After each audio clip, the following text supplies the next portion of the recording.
Shri Mataji, what is Sahaja Yoga? Sahaja, Saha means with, Ja means born. So it is born with you the right to become united, which is the yoga, with the divine. And this Sahaja Yoga is something that everybody can have, is it? Is something everybody can practice? Of course. And how does this connection with the divine take place? We have within ourselves this power in the triangular bone, which is called as sacrum, meaning sacred, which when awakened sprouts like a prelude in a seed and rises through 6 subtle centers, opens out the last center and gets connected with the divine, which is a subtle energy all around us, which organizes us, which nourishes us, does all the living work. Above all, it loves us. Does this mean, Shri Mataji, that people who have not had the ability to practice Sahaja Yoga are not connected with the divine? Most of them are not. And if some of them are, they don't know all about it. So this is an extra force that is available to human beings to develop themselves in this world. Of course. This is the last breakthrough of our evolution, where you have to get connected with the divine, you have to feel it on your central nervous system, and that's how you get your self-realization. Do I perceive here that this is a way of balancing oneself, of keeping in such a way, of living one's life in such a way that one is not unbalanced in one's view of what is going on around us? Yes, we have 2 sides in our system of autonomous nervous system, left and right, which we call as left and right sympathetic nervous system. The left side caters for our emotions, for our past, our desires. The right side caters for our action, physical and mental. If you indulge into one too much and go too far with it, you develop an imbalance within yourself. In the center lies the third power, which we call as parasympathetic nervous system. This is the channel which is the central path of ascent. When the Kundalini rises through it, it brings you in the balance because it rises in the center of the system. So this is the minimum that happens, that you develop your balance. So how does one actually achieve this balance? It just happens spontaneously. In other words, there's no physical requirement on an individual? Not at all, not at all. It's a evolutionary step, as I told you. In our evolution, we have developed a balance. We can stand on our 2 legs. Animals cannot.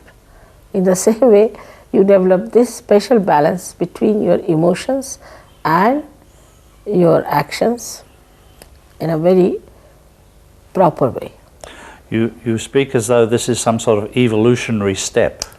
Yes, it is. It is the last breakthrough, that you have to become the spirit now. And this has to be achieved, which can be achieved only through a living process, because we have become human beings through a living process, and that living process has to act within us.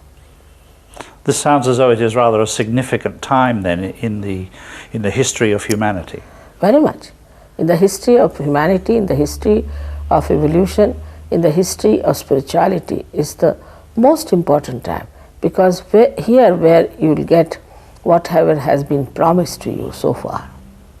So it's no accident then that Sahaja Yoga has appeared in the world at this time? No, not at all, not at all. It's all predicted thousands of years back in India, and later on by many saints. Even William Blake has predicted it.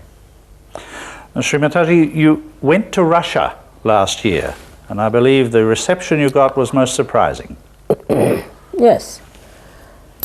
I was myself surprised, because thousands of people came, and very sensible, well educated, people came and they all settled down, thousands.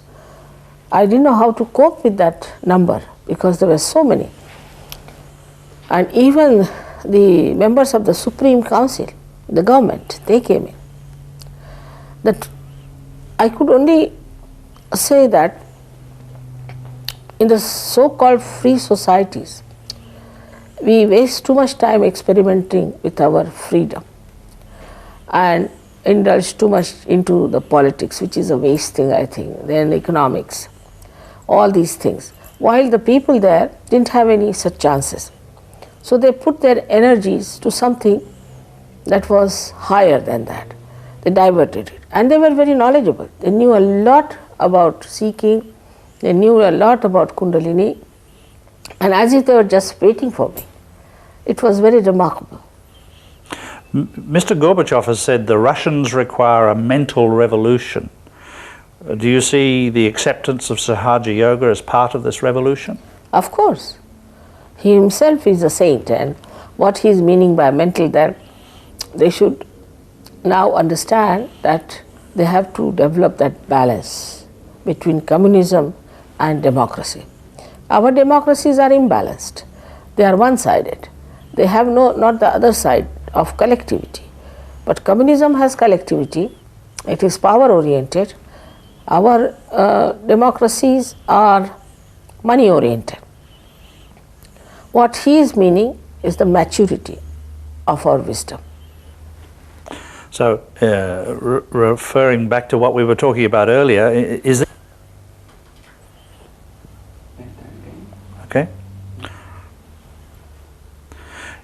As we were talking about earlier about bringing the human body into balance, could we say then that Mr. Gorbachev is bringing the whole Eastern Bloc into balance? Yes. Yes, they had gone too much on one side, and he's trying to bring them in the center.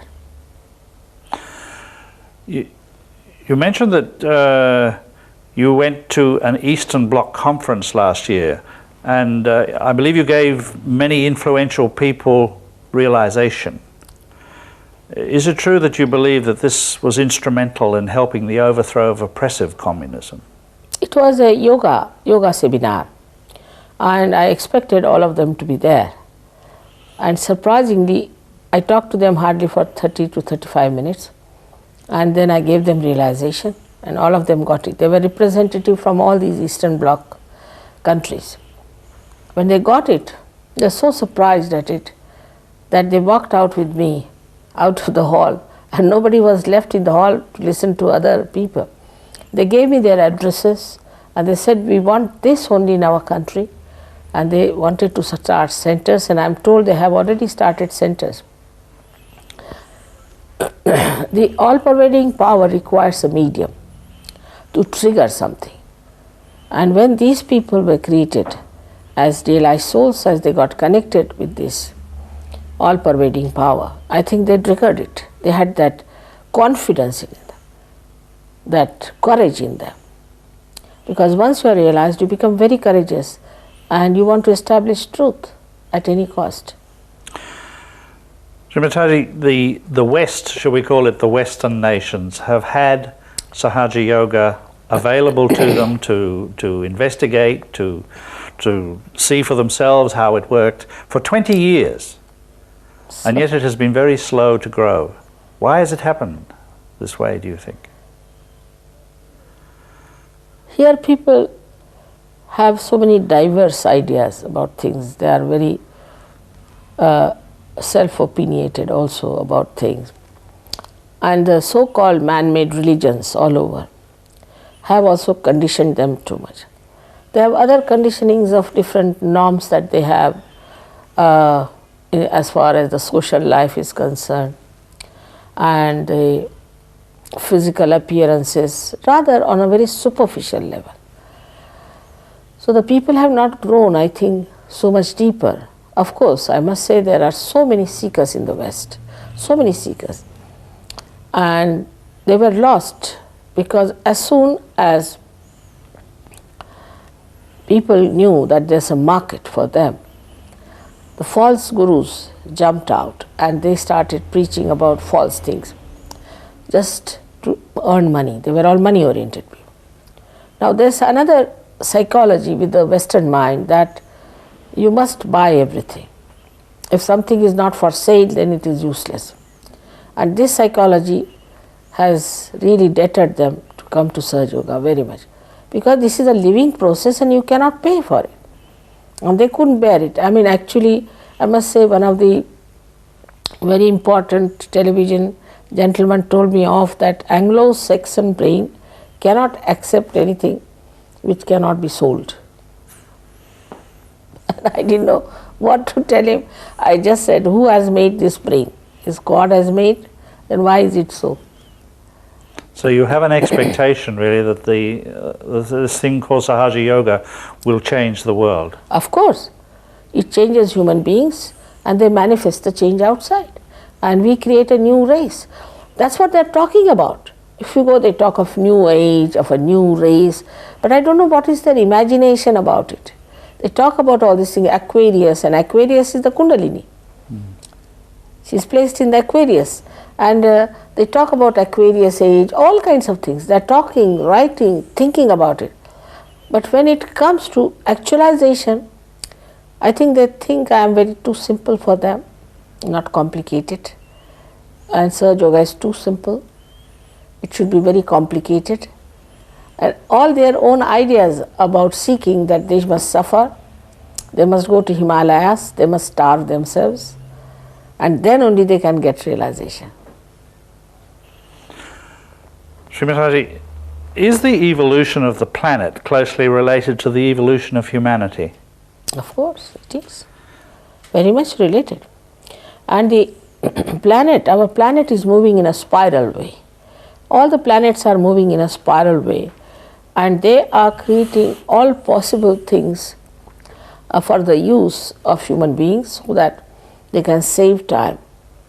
Save time for getting their ascent and for meditative growth. But people don't understand that part. There are theories around now that the suggestions, so we say, that the planet could be a living organism, a complete entity.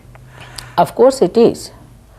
One of the examples of this one I can give you is that if you sleep under a coconut tree, a coconut never falls on anything that is living, whether it is a human being or a snake. It never falls.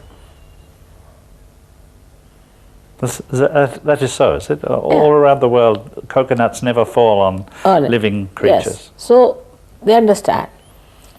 We call it as Shri because we think that it is like a brain which understands. Well, if this world is a living organism, what is the brain? What drives this being, this organism? What has made it evolve the way it has? There is this subtle power which is all pervading of God's love, which manifests all the things like living work, all nourishment, all balancing. It's so balanced. If the Pacific was slightly deeper than this, there would have been problems. If Himalaya was, say, 1.5 times than what it is, there would have been problems. So everything is so balanced in nature. And the Almighty has created only one world. Only we human beings have divided and moved like criminals with our passports in our hands. Shri Mataji, what we have been talking about, many people would regard as a belief or a theory. How does one know the difference between truth and a belief? First of all, anything for which you have to pay money is not the truth. You can't pay for truth. If you cancel out that, I think 99.9% all the falsehood will drop out. But truth, to be really actualized, you have to have self-realization. Then you feel on your fingertips vibratory awareness, a new dimension awareness, by which you can make out what is true and what is false. That's an absolute truth that you realize at that stage. So one must have one's realization really to be able to tell the truth. Even to follow anyone, one must have realization. Shri Mataji, thank you very much. Thank you. Shri Russians are doing one film too. Yeah, that's Russians are doing one film.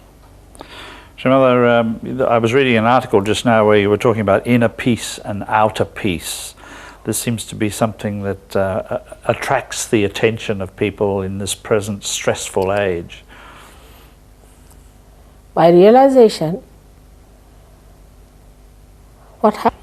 As a result, you become a person endowed with thoughtless awareness. That means you see everything, you witness everything, and whenever you want to say or to think, you can see about it. But you don't react. There's no reaction. So you are empowered to see it in such a manner that there need not be any thought. Just the whole creation acts on you. It's a very subtle thing. It's to be experienced. And that is the point where we realize that we are the source of peace. And that's how our inner peace is established. Now people have many foundations of peace. I have known all of them. They have no peace within themselves. Some people have got peace awards. They are horribly hot-tempered people. But they have got peace awards, Nobel Prizes. The peace has to be first of all found inside and then it manifests outside. Shri Mother, another question we wanted to ask you is because of this rather useful way you use your hands to describe the movement of the chakra when they part. I wonder if you could just explain why, when illness occurs, it occurs because of the movement away of one center from another. All right. What I try to show them, that this is the left side, this is the right side. So this is the left sympathetic nervous system, say, and this is the right sympathetic nervous system. And really spinal cord looks like this. And inside here is the spinal cord, which has the centers in it, the subtle centers. Now, when you start using the energy of these centers, say too much on the right, and it starts moving more towards the right, and there's a constriction. And the power becomes less because you are exhausting. Going more towards the right side. Suddenly something happens, and from the left, if there's a jerk, then the connection is completely broken. This is on its own, it starts working on its own. That's why we say that this has become malignant. I have no relationship with the whole to have the proportionate growth. So if the nose starts developing, it can cover your eyes, can cover your mouth, everything. This is how a cancer is set in. Or any other disease. So many psychosomatic diseases are nothing but somatic is from the right side, and when the psyche gives in, then it becomes a psychosomatic disease. There are so many diseases which are more psychosomatic than physical. And these we call them as incurable, can be easily cured by Kundalini awakening, because when Kundalini passes through this, she just integrates them. For example, she is going like this, then she goes into this, integrates them. Just like she strings them like pearls. And so they are brought down. And also she nourishes that center. That's how people get cured. Automatically, by themselves, by their own power. Another one? Shri Mataji, you ready? Yeah. Shri Mataji, do you want to speak to the ABC in Adelaide this afternoon, or would you rather that I rang them and said, you're too busy? No. Abrupt. Yes, there have been a lot of problems there. abrupt and also very flippant type of thing. It's not going to help. They It's a said they very wanted deep- to talk to you about false gurus and okay. Another few seconds of talking? A few seconds. What? Just do you want? Anything, about anything. All right. They've been having a little trouble this morning. You know, we have banners to put up announcing your program tonight, and we had them on various bridges, and they kept chasing them away. But we finally found a place where they've allowed them to stay. Another few seconds. Another piece? Yeah, another few. They must be busy with the elections now. Oh yes, it's all They very want important. to reserve places for elections. Yes. If it was for the election, it would be able to go up anywhere. But if it's anything else, they're not so happy. That shows the attention. Enough?